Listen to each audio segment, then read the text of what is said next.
Alin pong grupo ngayon ng oposisyon?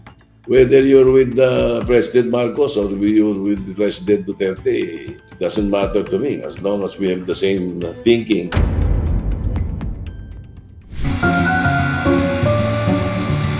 This is truth on the line. Dahil po sa nangyari dyan sa voting ninyo, nagtatanungan din ngayon, lalong gumulo sa mga tao, sino na ba majority sa minority? Ano na ba yung description? Kamusta na ba yung minority natin ngayon? Ang majority, usually, no, ang tradisyon sa Senado, those who voted for the Senate President are considered members of the majority. And those who did not, no matter what bloc you are with, they are considered members of the minority. It's always been the case.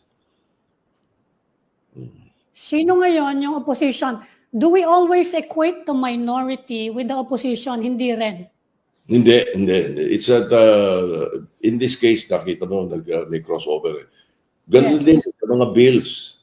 Merong mga bills na pinopropose ng minority, sinusuportahan ng majority. At meron din bills na pinopropose ng majority, sinusuportahan ng minority.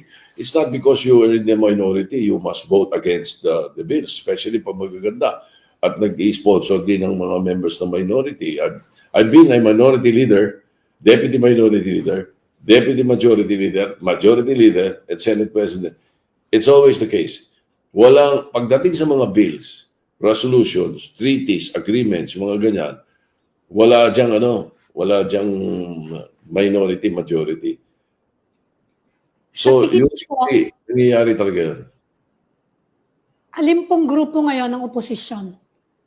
Kasi medyo naguguluhan din ng mga tao dyan ngayon. Kasi of course, sinasabi ng Duterte group, kami anti-administration, kami opposition. We are the new opposition. Sa tingin niyo po, sino yung opposition ngayon? They consider themselves opposition siguro, if that is the case. I can't do anything about that. Ako naman, I am for the people. I am pro-people. Whether you're with President Marcos or you're with President Duterte, it doesn't matter to me as long as we have the same thinking and what we are going to do is good for the people, good for the country. That's my stand.